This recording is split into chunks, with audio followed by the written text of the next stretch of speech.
India voice, आपकी सोच, आपकी आवाज।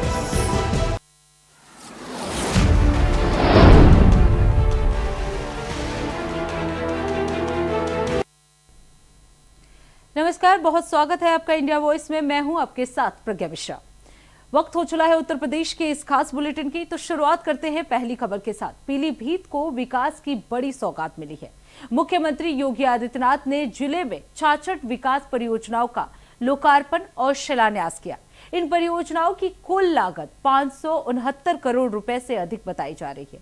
आपको बता दें, कार्यक्रम के दौरान मुख्यमंत्री ने क्षेत्र के विकास, बुनियादी सुविधाओं और जनहित से जुड़े कार्यों को लेकर सरकार की योजनाओं को भी सामने रखा। इन विकास परियोजनाओं से पीलीभीत में सड़क, बुनियादी ढांचे और अन्य सुविधाओं को भी मजबूती मिलने की उम्मीद जताई जा रही है। आपको बता दें, मुख्यमंत्री के इस कार्यक्रम को जिले के विकास के लिहाज से अहम माना जा रहा है। इस दौरान सीएम योगी आदित्यनाथ ने क्या कुछ कहा, चलिए आपको सुनवाते हैं। पीढ़ी के सपनों को सजोने के लिए, उसको आगे बढ़ाने के लिए, उसे एक नई उड़ान देने के लिए बंगाल से, पूर्वी बंगाल से, आज के बांग्लादेश से निकाले हुए प्रताड़ित इन हिंदुओं को, बौद्धों को, सिखों को, जैनियों को अब यहां पर भी उसी सम्मान के साथ, उसी गौरव के साथ जीने का अधिकार प्राप्त हो जाएगा। अब न इनको पुलिस परेशान करेगी, न राजस्व विभाग परेशान करेगा, न फॉरेस्ट के लोग परेशान करेंगे, न किसी अन्य विभाग के लोगों की प्रताड़ना इन्हें सहनी पड़ेगी। आप सोचो ना, कांग्रेस के पाप के कारण पहले बांग्लादेश बना, या आवश्यक नहीं था,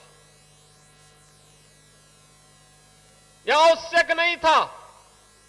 सत्ता लोलुपता का परिणाम था पाकिस्तान का निर्माण। उस समय का कांग्रेस का नेतृत्व अड़िग हो गया होता, जिन्ना अपनी मौत मर गया होता और भारत का विभाजन, दुर्भाग्यपूर्ण विभाजन नहीं होता।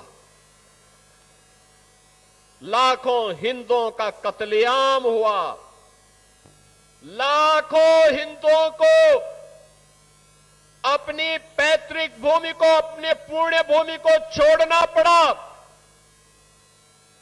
एक अभिलाषा थी कि मुझे जिस आधार पर विभाजन किया गया था, उस आधार पर भारत के अंदर शरण मिलेगी,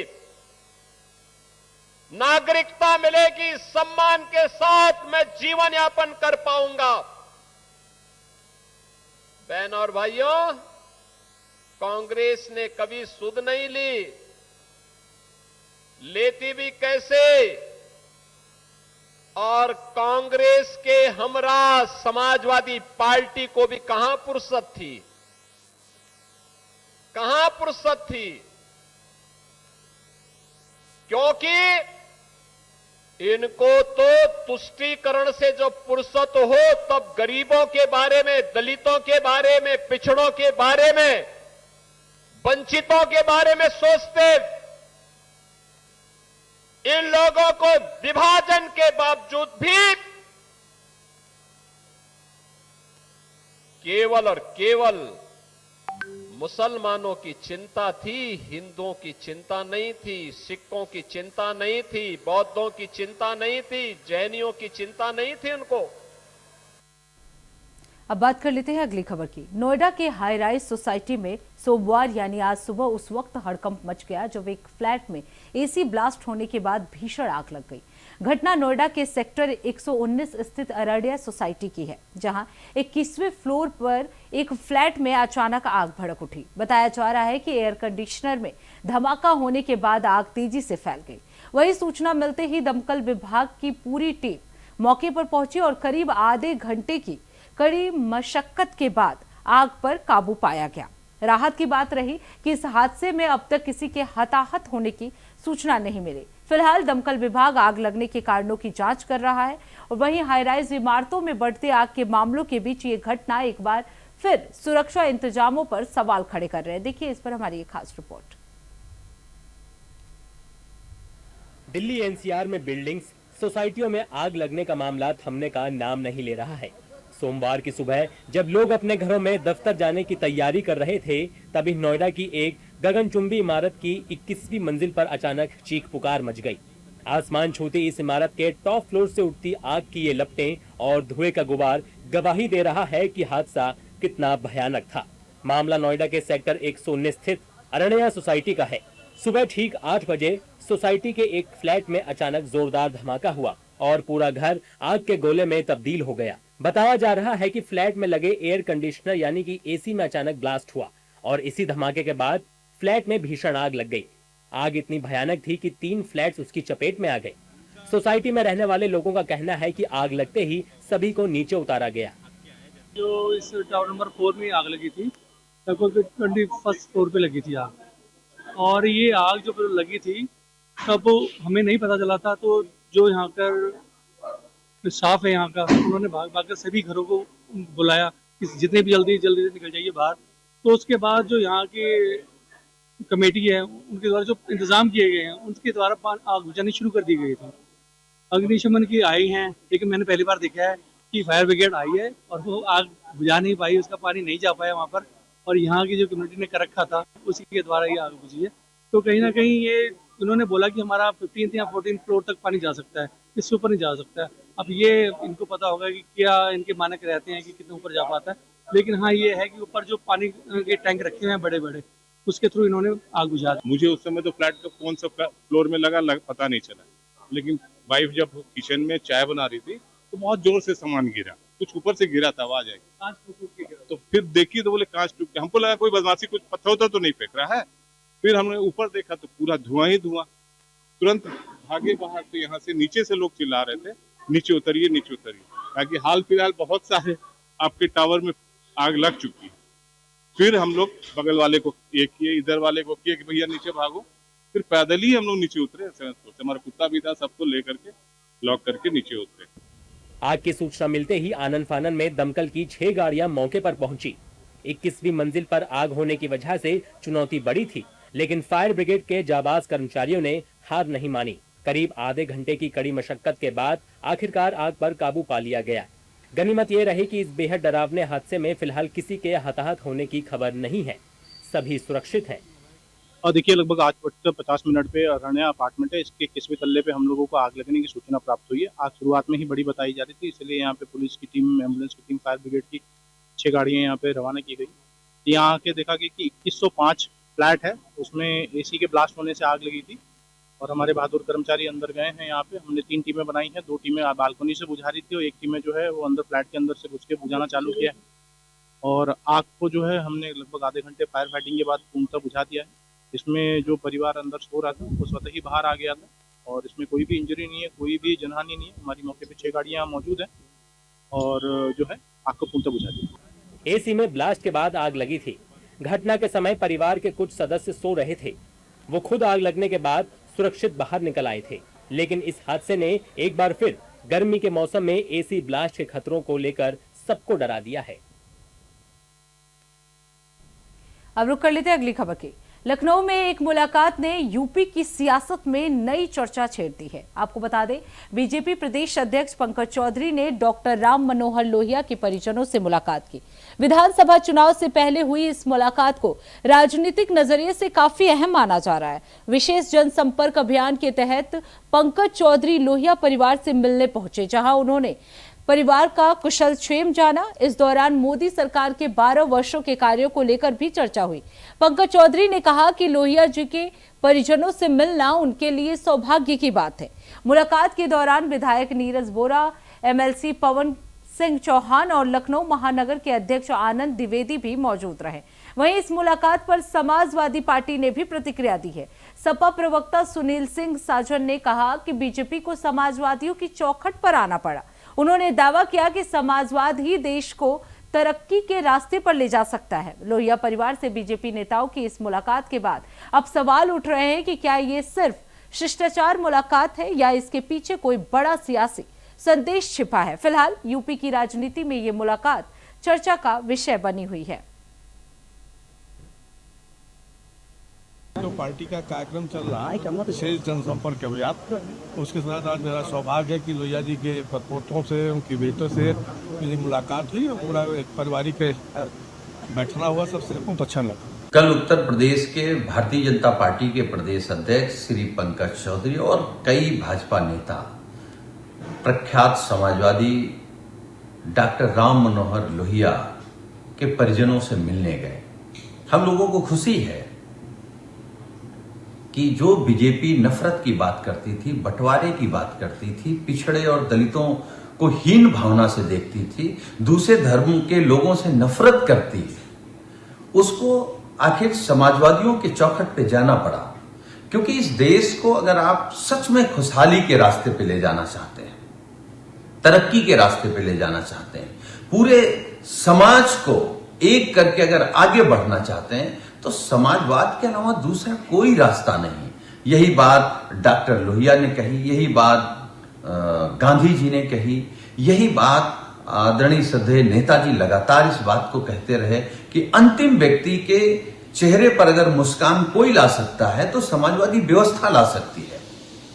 और समाजवादी ही एक रास्ता है जो समाज में शैक्षिक बराबरी, आर्थिक बराबरी, धार्मिक बराबरी, सामाजिक बराबरी और राजनीतिक बराबरी ला सकता है। तो अगर बीजेपी समाजवाद के रास्ते पर है तो हम समाजवादियों के लिए इससे ज्यादा खुशी की कोई बात नहीं हो सकती। तो पार्टी का कार्यक्रम चल रहा है, विशेष जनसंपर्क अभियान।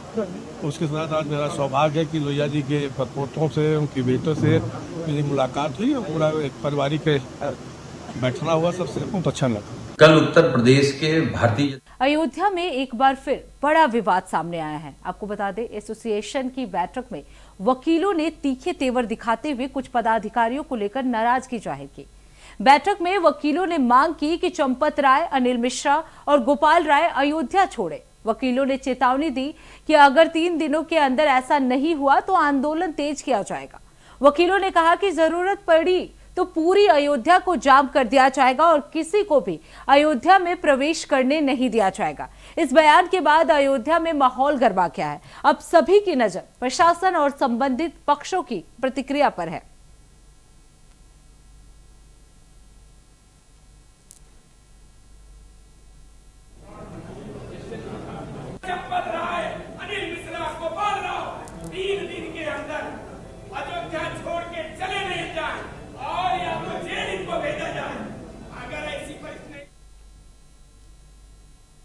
अब रुक कर लेते हैं अगली खबर की। जौनपुर में एआईएमआईएम के प्रदेश सचिव नायब अहमद खान का पार्टी कार्यकर्ताओं ने जोरदार स्वागत किया। ये स्वागत विधानसभा अध्यक्ष मोहम्मद कैश के नेतृत्व में किया गया। इस दौरान मीडिया से बातचीत में नायब अहमद ने 2027 विधानसभा चुनाव को लेकर बड़ा दावा करते हुए कहा कि एआईएमआईएम उत्तर प्रदेश की हर विधानसभा सीट पर चुनाव लड़ेगी। प्रेस वार्ता में उन्होंने बीजेपी, सपा, बसपा सहित सभी प्रमुख दलों पर राजनीतिक हमला बोला। उन्होंने अयोध्या में कथित चंदा गड़बड़ी के मामले का जिक्र करते हुए प्रदेश सरकार को भी निशाने पर लिया। नायब अहमद खान ने कहा कि राम के नाम पर अगर गड़बड़ी हुई है तो ये बेहद शर्मनाक है। उन्होंने एसआईटी जांच पर भी सवाल उठाते हुए कहा कि अब तक एफआईआर दर्ज न होना कई सवाल खड़े करता है।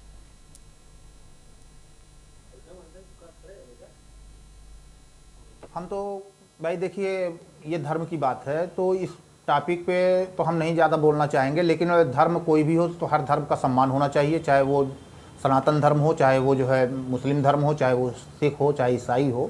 लेकिन अगर राम के नाम पर आप राम का ही पैसा चोरी कर ले जाएं तो इससे बड़ी शर्मनाक बात नहीं हो सकती। तो सरकार को देखिए फेल है, 10 साल से जो है सरकार चल रही है, सरकार हर मायने पे फेल है। सिर्फ बड़ी बड़ी बातें मुख्यमंत्री जी हमारे करते हैं और धरातल पे कुछ नहीं नज़र आ रहा है और सिर्फ लड़ाने का काम किया जा रहा है। सरकार के द्वारा जो है समाज को बांटने का काम किया जा रहा है। जो काम मुलायम सिंह यादव ने किया था, जो काम अखिलेश यादव ने किया, वही काम माननीय योगी जी भी कर रहे हैं। और इस तरीके से ये राजनीति ज़्यादा दिन तक नहीं चलने वाली, क्योंकि जो है 5 साल में जो है समाजवादी पार्टी का पैर उखड़ गया और बसपा से जो है बहुजन समाज पार्टी से जो है उनका पैर उखड़ गया। तो जातिवाद की राजनीति आप ज़्यादा दिन नहीं कर सकते हैं, आपको सर्व समाज की राजनीति करना पड़ेगा। और जिस तरीके से माननीय योगी जी जो है, हमारे प्रदेश के जो मुख्यमंत्री साहब हैं, वो जिस तरीके से जातिवादिता का काम कर रहे हैं, सिर्फ एक वर्ग विशेष के खिलाफ जो है उनकी सारी कार्रवाई हो रही है। मैं कह रहा हूं कि उन चंदा चोरों के खिलाफ जो है बुलडोजर कब चलेगा। अब रुक कर लेते हैं अगली खबर की। पश्चिम बंगाल में समान नागरिक संहिता यानी यूसीसी को लेकर सियासत तेज हो गई है। मुख्यमंत्री शुवेंदु अधिकारी के नेतृत्व वाली सरकार 29 जून यानी आज 2026 को विधानसभा के विशेष सत्र में यूसीसी विधेयक पेश करने की तैयारी में। इस प्रस्तावित विधेयक को लेकर अब राजनीतिक और सामाजिक स्तर पर बहस जो है वो शुरू हो गई है। अलग अलग संगठनों और नेताओं की ओर से इस पर प्रतिक्रियाएं सामने आ रही है। इसी मुद्दे पर Islamic centre of India Darul Uloom के प्रवक्ता सुफियान निजामी का बयान भी सामने आया है। उन्होंने यूसीसी को लेकर अपनी बात रखी और सरकार के कदम पर प्रतिक्रिया भी दी है। यूसीसी को लेकर अब बहस इस बात पर केंद्रित है कि ये विधेयक किन प्रावधानों के साथ आएगा और इसका राजनीतिक और सामाजिक असर क्या होगा। यूनिफॉर्म सिविल कोड कतई तौर पर हमारे मुल्क की न जरूरत रही है और न जरूरत रहेगी, इसलिए कि ये मुख्तलिफ मजहब, कल्चर और तहजीब के मानने वालों का मुल्क है और हमारे कॉन्स्टिट्यूशन ने सबको यह हक और इख्तियार दिया है आर्टिकल 25 में कि वो अपने अपने मजहब पर आज़ादी के साथ अमल करें।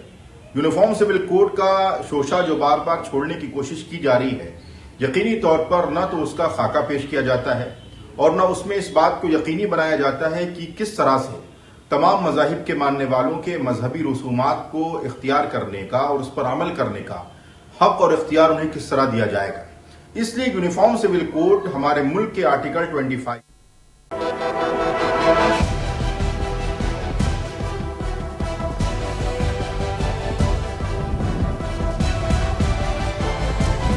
इंडिया वॉइस, आपकी सोच, आपकी आवाज।